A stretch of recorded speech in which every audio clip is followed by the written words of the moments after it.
run and turn it off. In the meantime, let me take this back. This was probably for a second.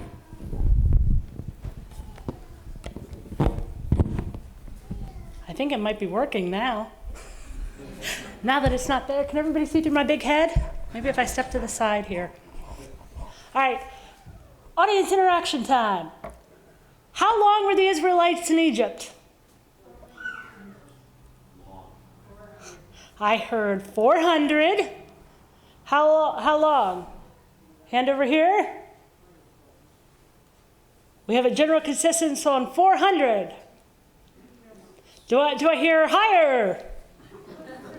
Do I hear lower? What does the Bible say?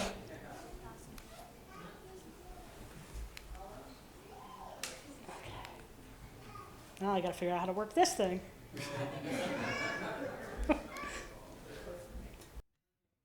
It buzzed. There we go. Okay. Did you know that most biblical archaeologists don't believe in God or the factuality of the Bible? So if they say they're a biblical archaeologist, chances are they don't believe in God and they don't believe in miracles. Yeah, lovely. Many say that there is absolutely no evidence of Israel in Egypt. Is there evidence of Israel in Egypt? Well, we're going to find that out today. But what are some things we might want to know? We have some questions to ask.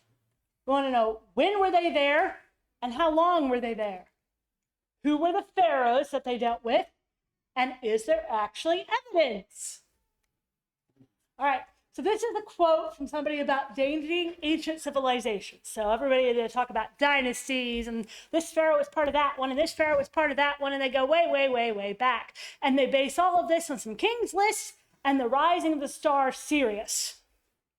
Problem is that that star rose about 6 times in ancient Egypt, and everywhere where the ancient Egyptians talk about it, there's no mention of the pharaoh's name in which the rule during that pharaoh.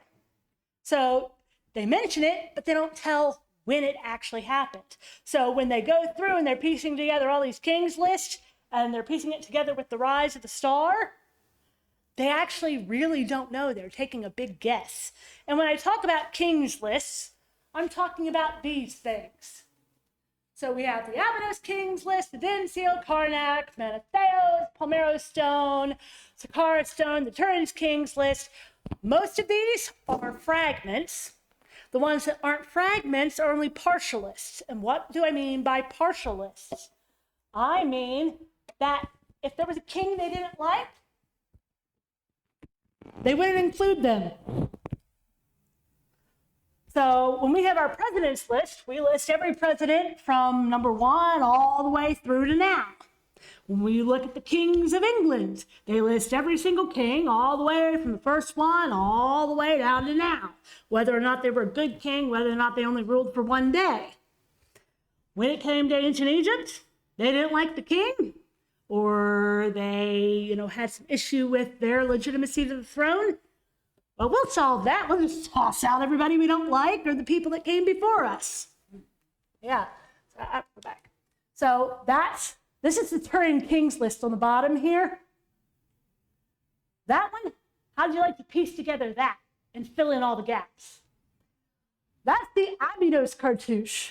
You've got some of the kings up there, but some of it's broken. It looks like it's a complete list, but it's actually not. It's only selective. Then we have Josephus. So everything that we know from Manetho comes from Josephus because we don't actually have the original records.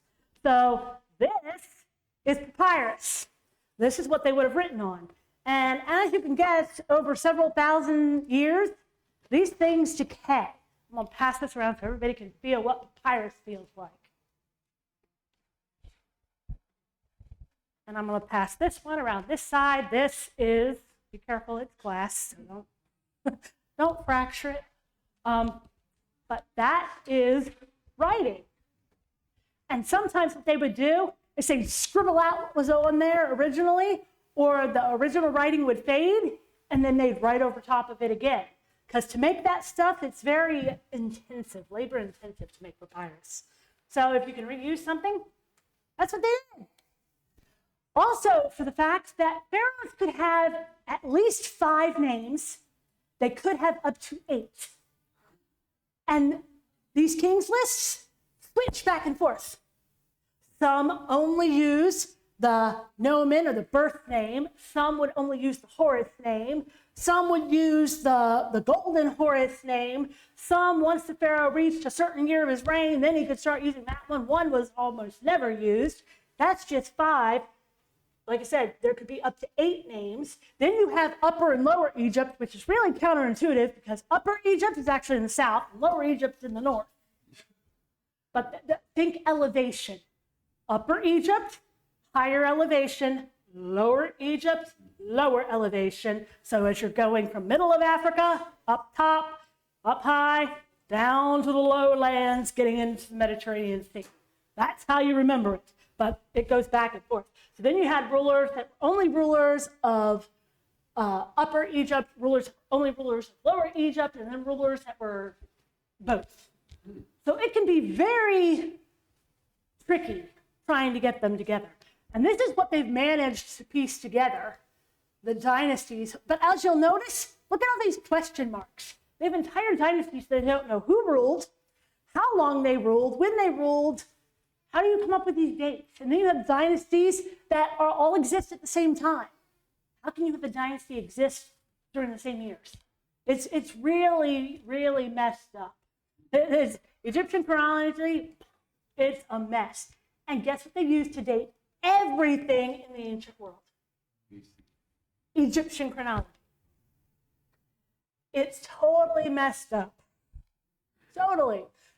Why did Moses not list the Pharaoh's names when he was writing Genesis? Moses didn't list them because it was a common thing back then not to name your enemy, because a name held power.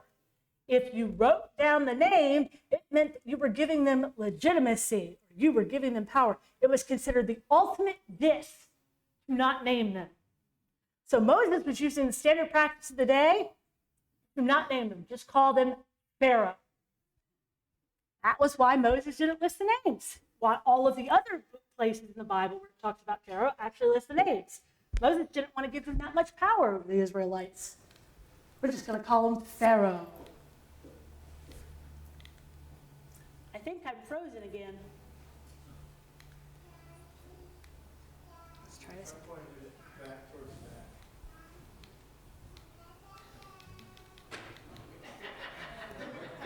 All right, when were they in Egypt?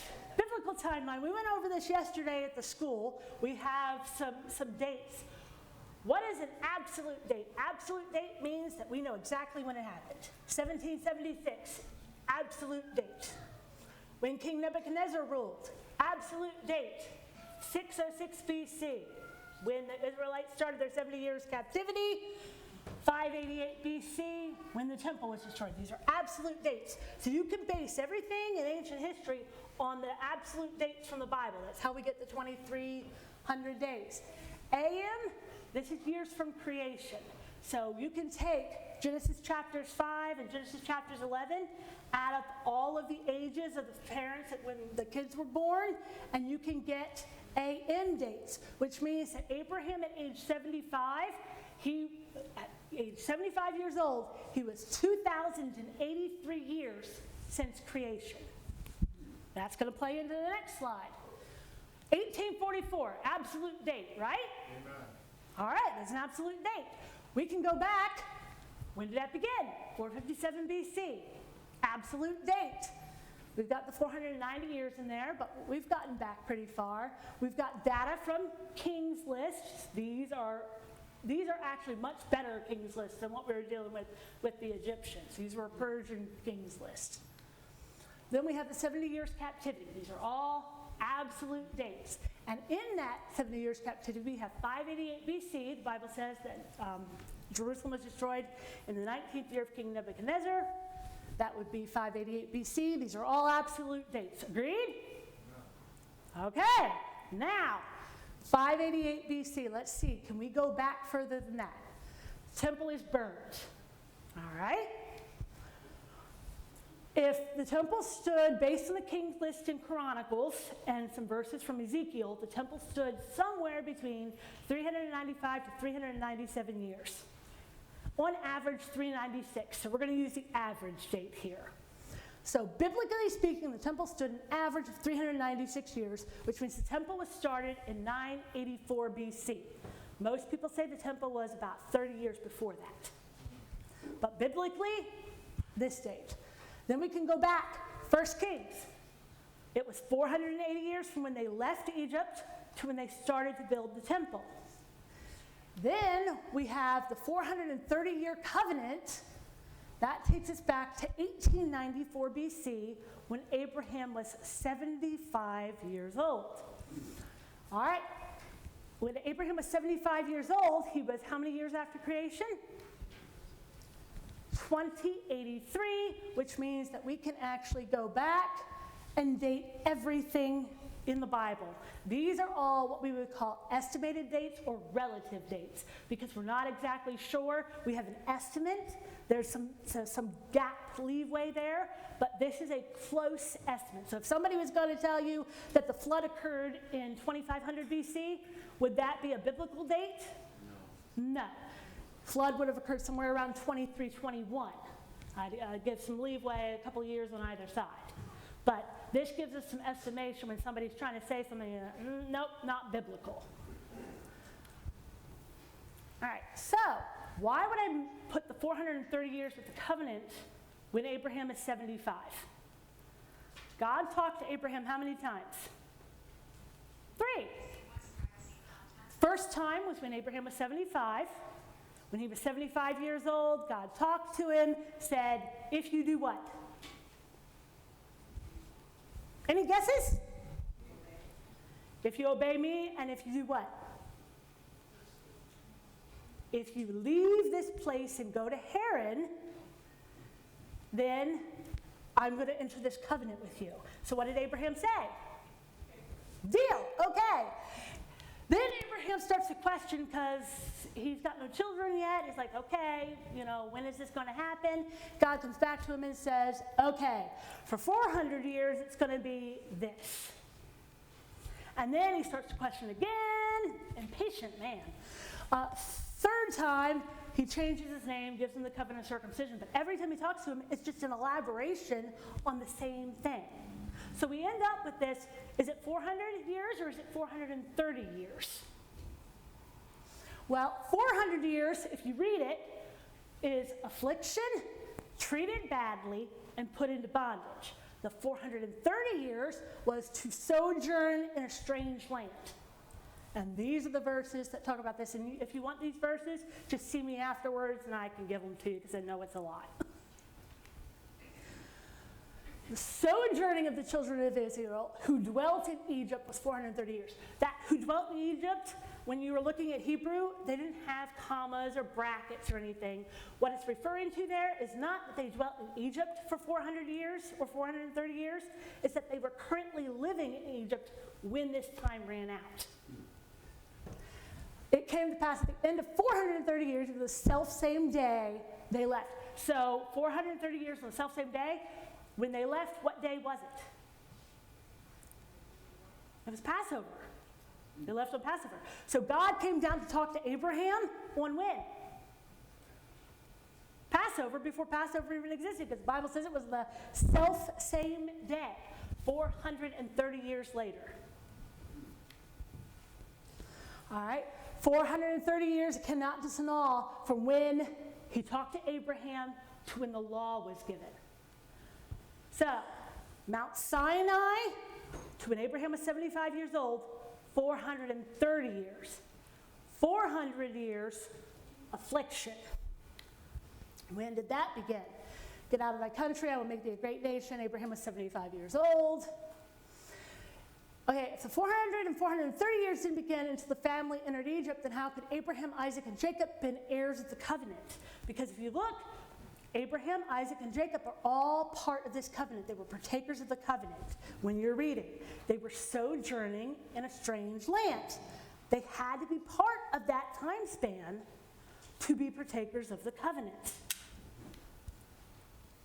All right, 430 years from the promise of Abraham to the Exodus, which means they were not in Egypt for 430 years. They weren't in Egypt for 400 years. The 400 years began when Isaac started being tormented by Ishmael when he was weaned at about 5 years old. From that moment on, what is the next thing that happens in the Bible? Isaac starts being tormented by his half-brother. Then Abraham starts having trouble with the people of the land. And from that moment on, there's always trouble with the people of the land. Before that point, nobody would mess with Abraham. You had entire armies, the First World War. Everybody's coming. They bypass Abraham and take Sodom and Gomorrah. And Abraham's company was no small company. This was a large company. And it was a very wealthy company. They bypass him. They bypass Jerusalem. They go down to Sodom and Gomorrah and the cities of the plains. After that, after Ishmael started teasing Isaac, they start having trouble. Abraham starts having trouble with the inhabitants of the land. Isaac has trouble with the inhabitants of the land. Jacob really had trouble. He's just running from everybody and everything. And then you have going down into Egypt with Joseph. He really had trouble. All of that trouble. So the trouble that they incurred, people tormenting them, teasing them, and eventually putting them into slavery, that is 400 years. 430 years was just sojourning in a strange land, whether that strange land was Canaan or whether that strange land was Egypt. Does everybody understand that? I see some heads nodding. If you need better explanation, see me afterwards. So, it was 215 years from Abraham at age 75 to when they entered Egypt.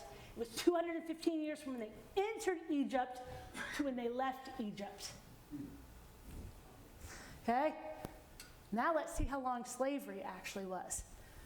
Slavery didn't begin until after Joseph and all of his brothers died. Joseph died at 110. Levi died at 137. These are the only two dates for sons of Jacob that are given in the Bible. If you look at the Dead Sea Scrolls, which sometimes are accurate, sometimes are not, they are not always biblical, Dead Sea Scrolls have the ages of all the sons. Every single one. They all lived between 120 and 130 years, average 125. But the only dates that we have from the Bible, Joseph and Levi. So we're just going to assume that Levi was the longest living son and go from there. Because longest living son, slavery didn't begin until after he died. All right, how far apart were they? Joseph and Levi were only 4 years apart. How many people knew that all of Jacob's sons were in an age range of 7 years? Okay? Jacob goes to Laban. He works for Laban for how many years? 20. He worked for him for 20 years. The first 7 years were for the one wife. The next 7 years were for the second wife. And the last 6 years were for the animals. What did Jacob say? So he'd worked 7 years, no wives. Gets married to both wives, actually 2 wives and 2 concubines, but works another 7 years. When Joseph is born at the end of that 7 years, Jacob says what? He says, I've got my wives, I've got my kids, let me go home. That's when Joseph was born. Joseph was the youngest except for Benjamin. So that means that all of Jacob's kids, born in 7 years. So you'll see these pictures of, 40-year-old, Reuben teasing, 17-year-old Joseph. They were all the same age. They were all basically teenagers running high on hormones. But Levi and Joseph were about 4 years apart. So if you look at that, and then you know that Levi lived to be 37, you know that he was about 43 when they entered, and you can actually pare down, and we can say that Levi, after entry, so entry, then we have year 1, Levi dies at year 94. We know that year 215 was when they exited. Moses was how old when they exited? 80 years. And we have 94 years that Levi was alive, which means that somewhere in that 41-year time span from when Levi died to when Moses was born is when they actually entered slavery. And part of the Dead Sea Scrolls actually says that it wasn't an instant slavery thing, it was a slow progression of, first it was, if you're Israelite, you can't own pigs. Well, what would an Israelite need with pigs anyway? And then the next one was, if you're an Israelite, you can't hold public office. Why would we want public office? We're planning on going back to Canaan. And then if you're an Israelite, you can't, buy stuff on Tuesdays, Wednesdays, Thursdays. Okay, we'll buy our stuff Sunday, Mondays, and Fridays. And a slow progression until finally it gets up to the point where Pharaoh puts them in slavery, which probably happened right around the time that Aaron was born. So slavery actually had relatively recently begun when Moses was born. The majority of slavery occurred during that 80-year time span between Moses' birth and afterwards. All right, Joseph in Egypt. All right, Avaris is probably where Joseph brought his family. And then you have Memphis and Saqqara and these places all down here. These are big archaeological sites all through Egypt, some of the major ones. Avaris is built underneath of the city of Ramses. So everybody, you'll always see, Ramses was the Exodus pharaoh. Ramses occurred in the 1200s. The Exodus took place in the 1400s. Ramses was about 200 years later, where it says they built for Pharaoh the treasure cities of Ramses and Pithom. Those are probably edits later on when they were going back through making copies. Nobody calls it that anymore. Nobody will know what we mean. Let's put Ramses in instead. And some cities had 2 names, 3 names, 4 names, 5 names. They just kept renaming things. Avaris is built underneath of Ramses. There's a possibility of Jacob's family there. Canaanite-style houses. Where was Jacob's family from? Canaan. There's a main house there. There's 12 pillars. There's 12 tombs in the backyard. One of those tombs is built in a pyramid-shaped style. Paint on it. The Egyptians did not, let's see this one. Okay, so pass this one around. This shows Egyptians and Canaanites. That's actually then a bunch of Canaanites or Semitic peoples moving into Egypt, and the Egyptians are helping them move in. Egyptians preferred a white linen or gauze dress. They are never pictured wearing anything other than that, basically, or beads. If they were people from further south in Africa, they're tended to be pictured wearing animal skins, like leopards, that sort of thing. If they were people from Semitic regions or Canaanite regions, they're pictured wearing multicolored, multi-patterned clothes. Multicolored clothing, definite Canaanite ruler. There is a throw stick across like this. Throw sticks indicated power.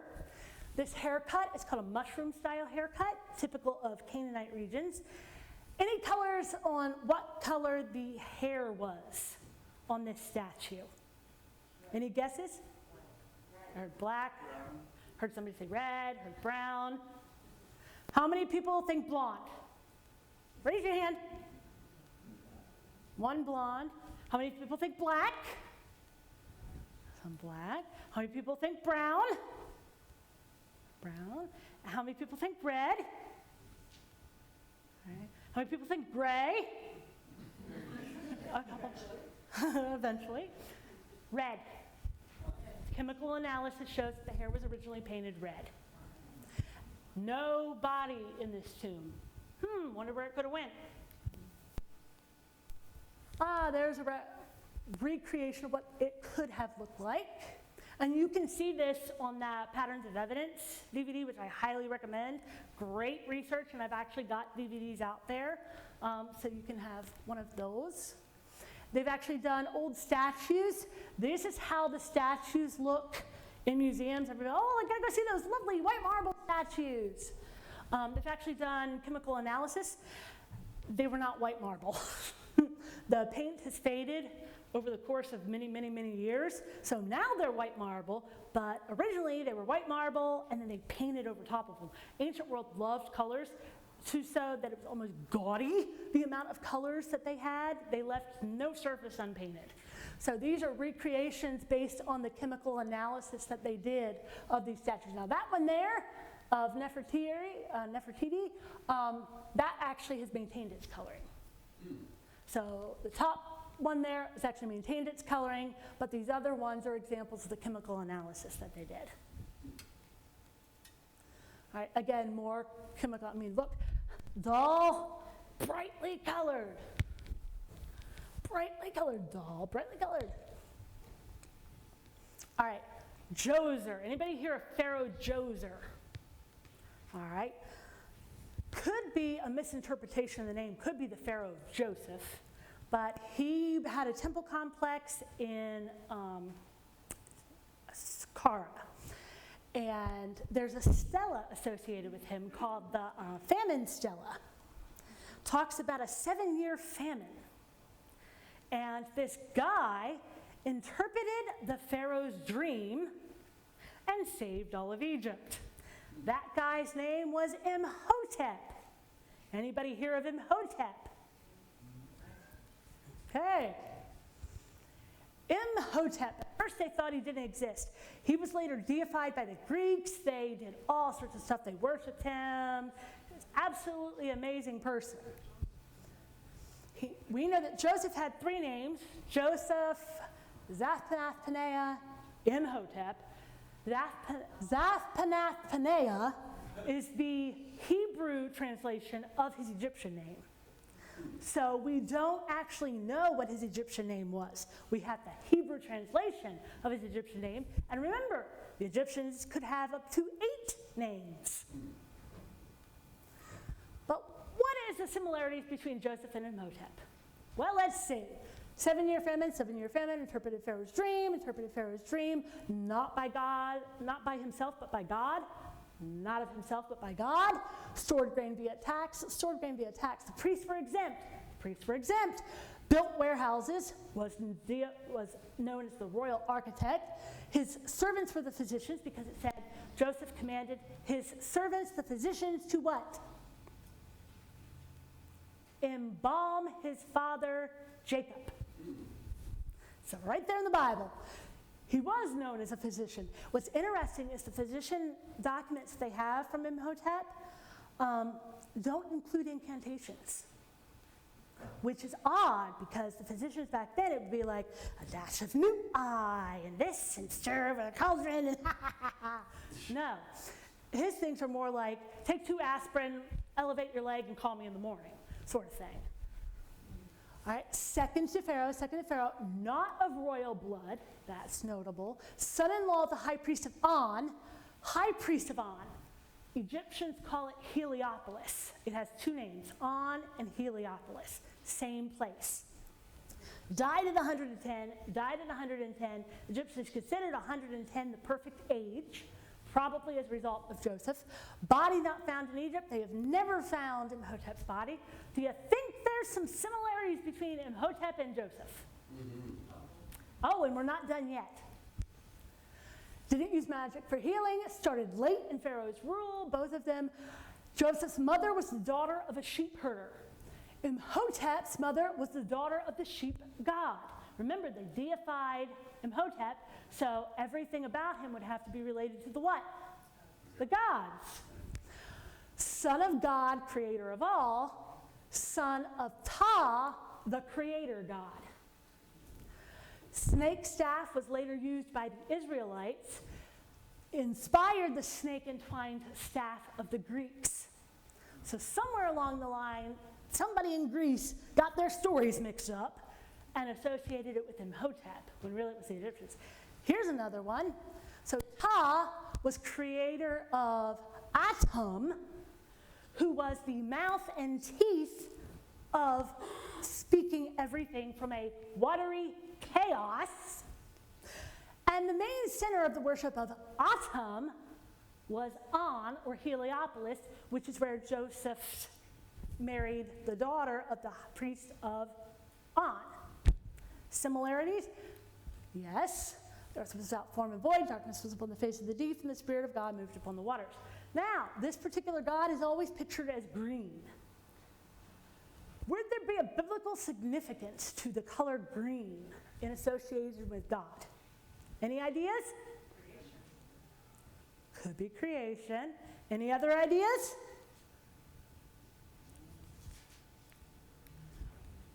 There was a rainbow about the throne, the sight like unto an emerald.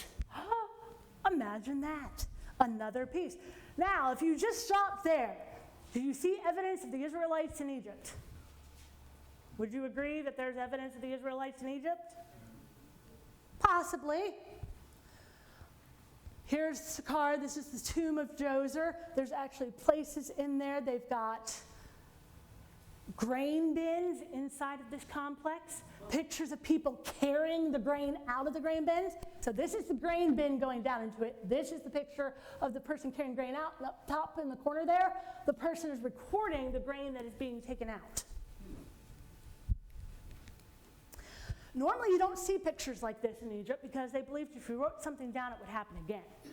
But in this case, this was something bad, so they wouldn't have recorded it, but they were saved from it. So if something like this would happen again, you want to record the fact that it happened and you were saved from it.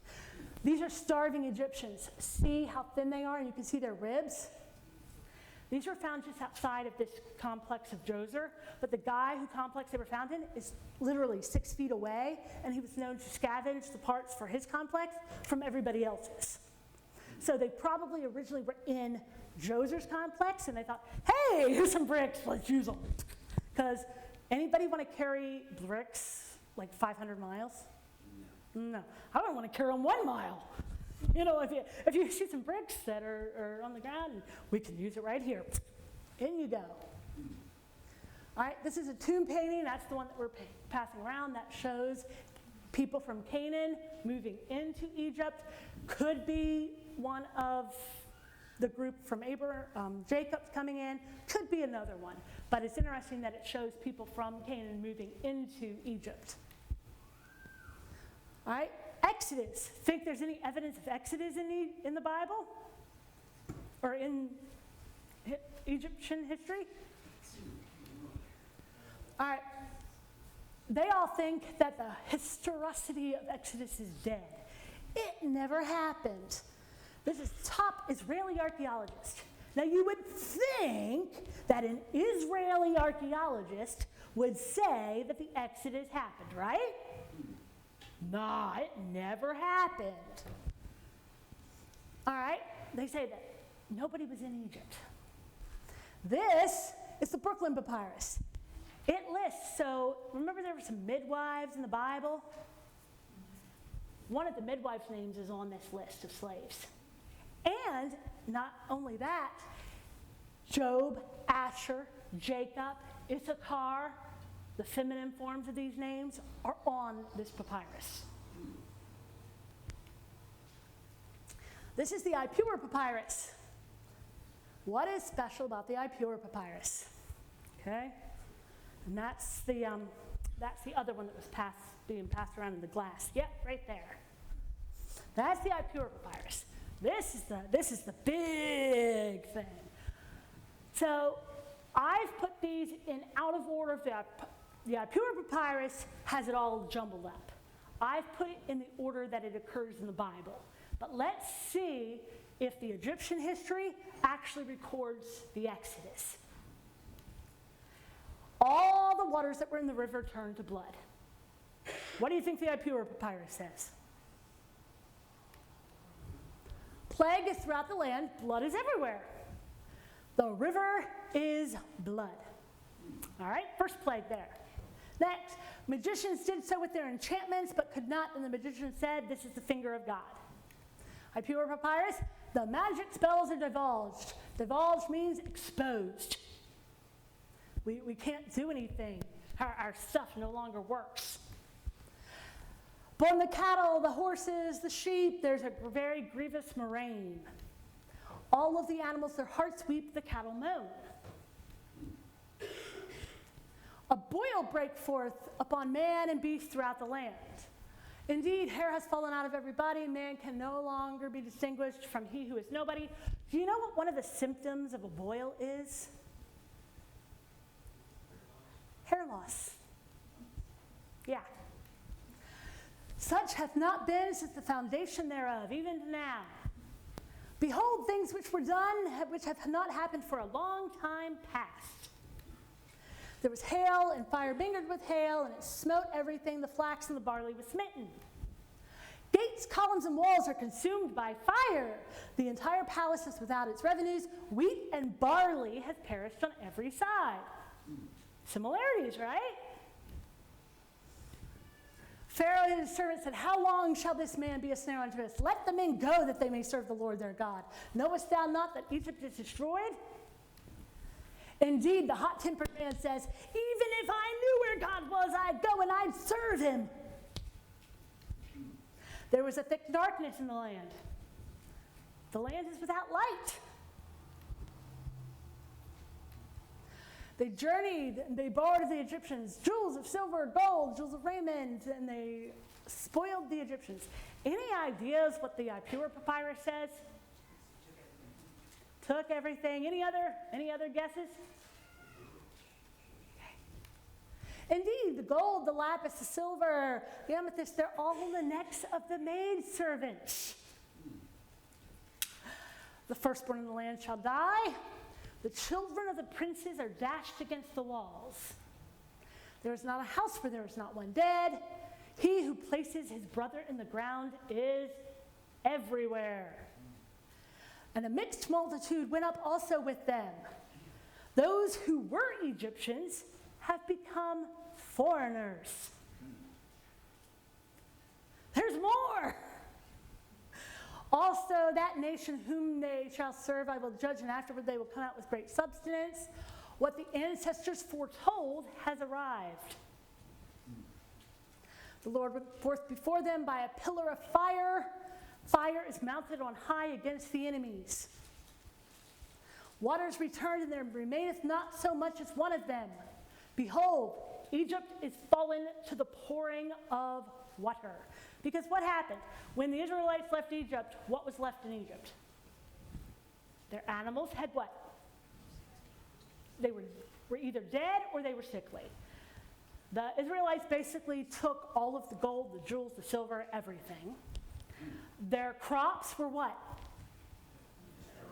Destroyed. When Pharaoh's army went off, what happened? They drowned. So that means that they had no what? They had no army. Pharaoh's son died. Pharaoh died. Who was left to rule? Egypt was literally gone.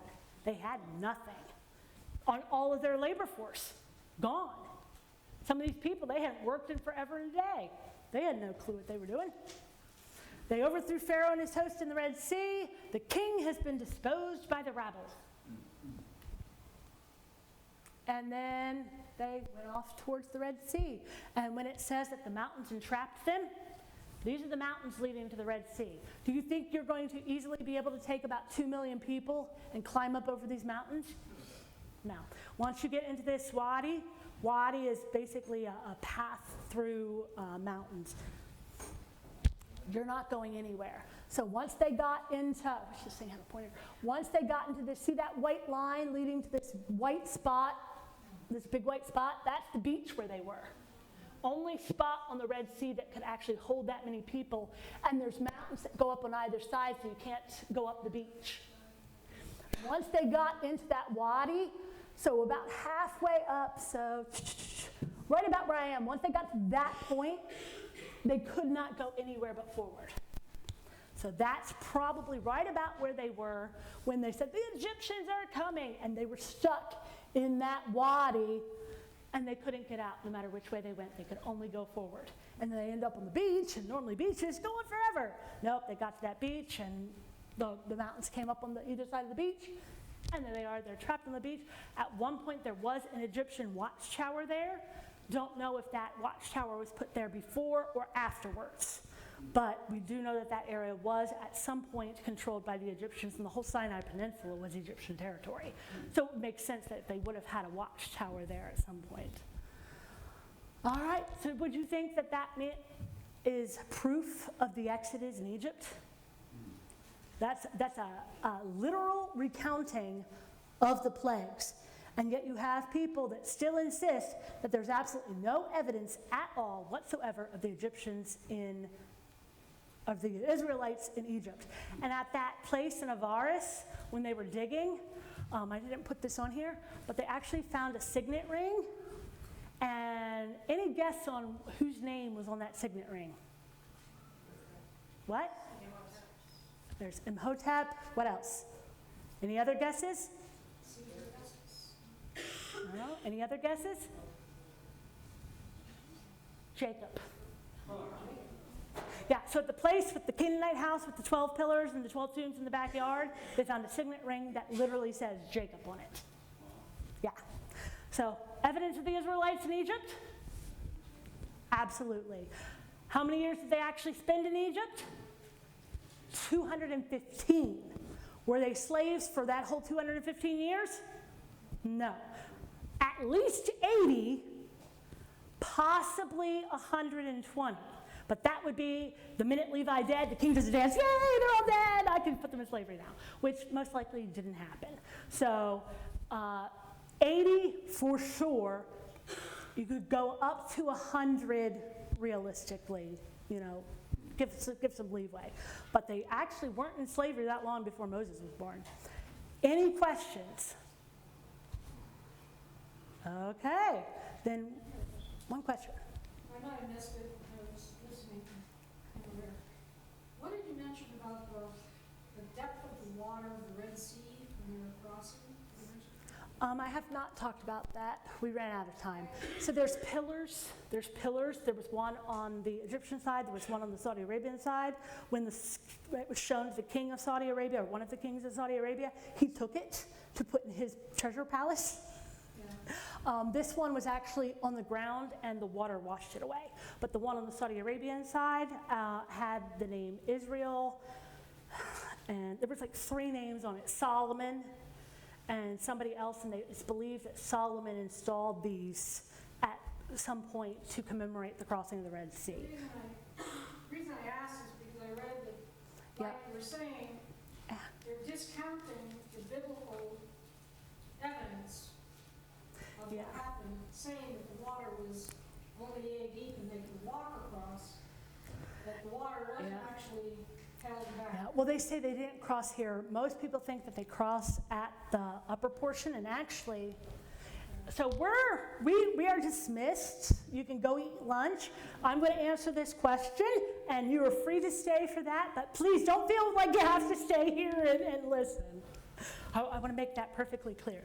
So, the traditional Mount Sinai, they say is in the Sinai Peninsula. That was Egyptian territory. How it got there is Constantine had a dream, described his dream to his mother, said, go find this. Constantine's mother goes along, she's going through the mountains. It's just like my son described, it's a mountain with rocks. And okay, we're gonna make this Mount Sinai. And they made a monastery there, and that's how we got the tradition of St. Catherine's Monastery at Mount Sinai. Not a reliable source. Not in the Sinai Peninsula. It's actually in Arabia. Galatians 4:25. It's in Arabia. The Sinai Peninsula, they were brought out of the land of Egypt, not in Egypt itself. They went to the land of Midian. Let me see if I can find my maps here. All right, most biblical maps show this. When you're looking at these biblical maps, where did they cross the Red Sea? Not a single map in most Bibles shows them crossing the Red Sea. Some of the newer ones have changed. Oh, I'm echoing. Some of the newer ones have changed this, and they've got different variations, but none of the original maps actually show them crossing the Red Sea. There's a series of small lakes up near Goshen that they have them crossing at, which are like 10 feet to 10 inches. And I say this, hey, if God didn't drown the entire Egyptian army in 10 inches of water, yay, miracle. But the place where they crossed was actually up here more. because they don't have the Red Sea crossing there. All of the maps, Sinai Peninsula is in Egyptian territory, always has been. And they've got mines right there near the Sinai Peninsula with carvings in them that say, Lord, save me. Okay, God took them out of Egypt to the place where they were slaves. He wanted to get them as far away from that as he could. So the place that they actually crossed was right about there. And then they went into the land of Midian. There's actually a roadway, an ancient road, that goes to the top near Ezon Geber, and that's where they built the ships in Solomon's day. And it's a path, and it's sand, but the sand is like rock hard. It would have been like a highway. And that's the path that Moses took, the northern path. But for some reason, God had them go down through there, and it's because he wanted them to learn to trust him. So he went that way. And then this is just getting into Horeb and Elijah's cave. Okay. But no, he took them out of Egypt. They crossed that area of the Red Sea on both sides, so further north and further south. It goes down to like 10,000 feet. At that location, it's a gentle slope down to like 2,000 feet. Well, I have a feeling that we're going to have some more questions. Yeah. So I think we need to dismiss for lunch now, but would you be willing to do a little question and answers after our afternoon session? Oh, yeah. Okay, so stick around, guys, because if you have more questions, and trust me, I've got a few for her too. So we can do more questions and answers that. So let's just do like maybe the first and last verse of our closing song, and then we'll... Oh, yeah, I forgot we had to have closing song. Yeah, that's all right. I was like, oh, yeah, you can all go. No, we got to sing. Here, turn this off. You do not want to hear me sing, and I can't sing. Closing song is found on page 608.